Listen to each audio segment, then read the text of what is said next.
کہ وہ حکمران نہیں رہ سکتے، لیکن وہ نفاق کے ذریعے سے حکومت کر رہے ہیں، نفاق کے ذریعے سے۔ کیا نفاق ہے؟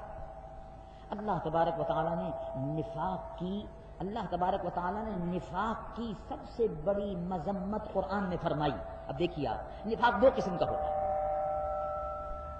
نفاق دو قسم کا ہوتا ہے۔ یہ آج مسلمانوں کا ایک بڑا اہم مسئلہ ہے جس کو کہتے ہیں نفاق۔ نفاق کے معنی کیا ہے؟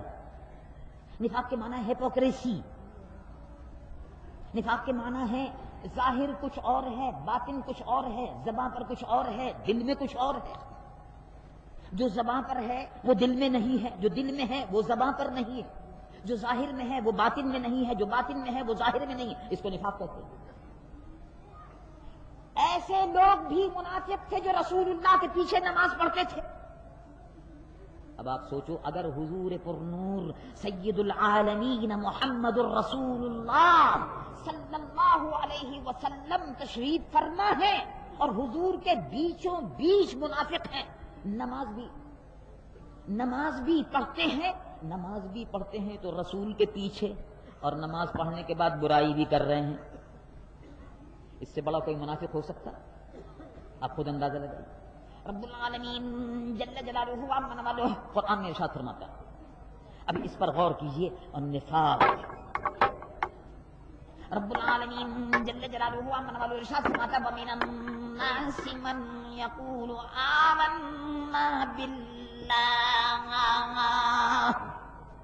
بہت سے لوگ ایسے ہیں جو یہ کہتے ہیں کہ ہم اللہ پر ایمان لائے،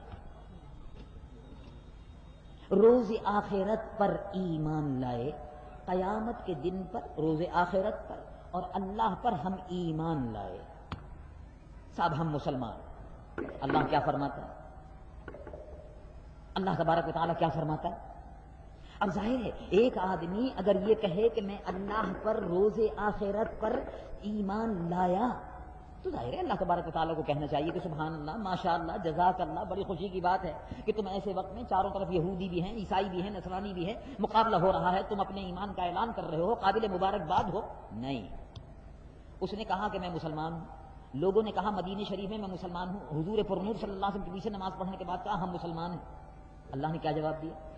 رب العالمین جل جلالہ عمن والہ ارشاد فرماتا ہے، وَمِنَ النَّاسِ مَن يَقُولُ آمَنَّا بِاللَّهِ وَبِالْيَوْمِ الْآخِرِ وَمَا هُمْ بِمُؤْمِنِينَ۔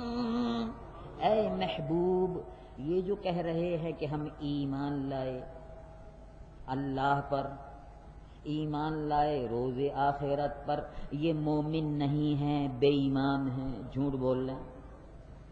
کمال ہے صاحب، کمال ہو گیا۔ اللہ رب العالمین نے ان کو بے ایمان کہہ دیا، اللہ تبارک و تعالیٰ نے ان پر فتویٰ دے دیا۔ اب دوسری بات سنیے، ایک اور بات سنیے، اس سے بھی زیادہ اہم ہو گئی کہ حضور پرنور صلی اللہ علیہ وسلم کے پیچھے نماز پڑھتے تھے چند لوگ، ایک گروپ تھا، نماز پڑھتے تھے، نماز پڑھنے کے ساتھ ساتھ کیا کرتے تھے؟ حضور کو کلمہ سناتے تھے۔ یہ بھی ایک مسئلہ نکل آیا، یہ بہت بڑی بات ہے کہ حضور کو کلمہ سناتے تھے کہ یا رسول اللہ کلمہ سن لیجئے۔ آج بھی لوگ باغ کلمہ سناتے پھرتے ہیں، معلوم ہوا کہ اس زمانے کی نسل چلی آ رہی ہے، نسل، کلمہ سن لیجئے، سبحان اللہ۔ اور کیا فتویٰ اللہ تبارک و تعالیٰ نے دیا، سبحان اللہ۔ دیکھیے آج 1400 سال پہلے قرآن آپ کی آج بھی رہنمائی اسی طرح سے کر رہا ہے جیسے پہلے کرتا تھا، معلوم ہے جیسے آج اتنا۔ کیا خصوصیت ہے اس کلام کی؟ رب العالمین جل جلالہ عمن والہ ارشاد فرماتا ہے، اذا جاءك المنافقون قالوا نشهد انك لرسول اللہ۔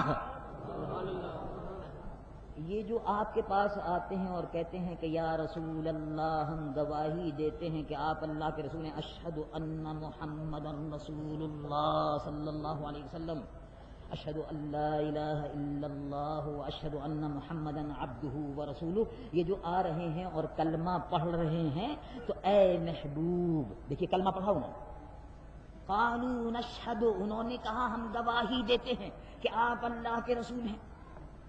تو اللہ نے کیا فرمایا؟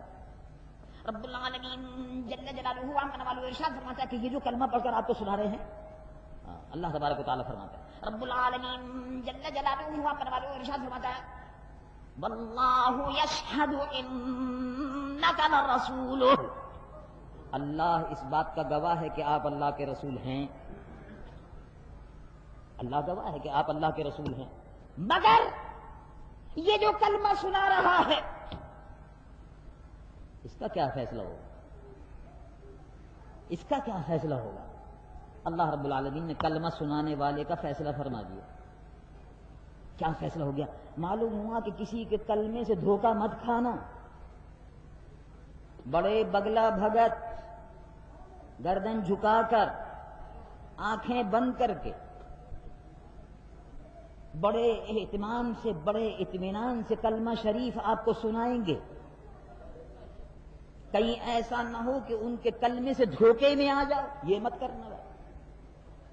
اس لیے کہ حضور کے زمانے میں بھی جو مسجد نبوی میں منافق نماز پڑھتے تھے وہ بھی کلمہ سناتے تھے، رسول اللہ کو بار بار کلمہ سنا کر کہتے تھے کہ حضور ہم تو آپ پر ایمان لائے اور گواہی دیتے ہیں کہ آپ اللہ کے رسول ہیں. مگر اللہ نے کیا فرمایا؟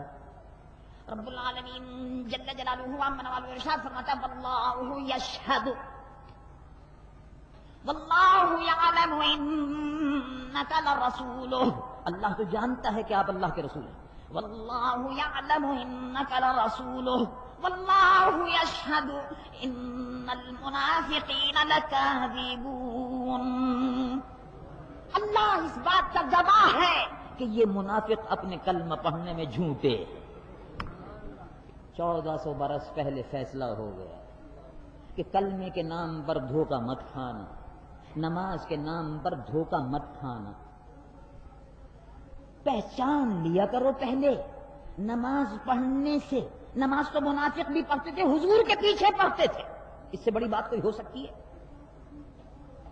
نماز تو منافق بھی پڑھتے تھے، رسول اللہ کے پیچھے پڑھتے تھے، کلمہ بھی پڑھتے تھے، سناتے بھی تھے، اور صحابہ میں گھل مل کر رہتے تھے اور قسمیں کھا کھا کر اپنے ایمان کا یقین دلاتے تھے. مگر اللہ رب العالمین اپنے محبوب کے صحابہ کو خبردار کرتا ہے کہ خبردار دھوکے میں مت آنا، منافق جھوٹے ہیں. بات اصل میں کیا تھی؟ سارا قصہ کیا تھا؟ سارا قصہ کیا تھا؟ اللہ نے ایسے لوگوں کو منافق کیوں کہہ دیا؟ بات کیا ہے؟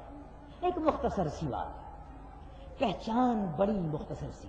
دیکھیے، ہر وہ شخص منافق ہے، ہر وہ شخص قابل اعتبار نہیں ہے. اپنے ایمان کے معاملے میں آپ کو کبھی بھی اعتبار نہیں کرنا چاہیے جو گستاخ رسول ہے.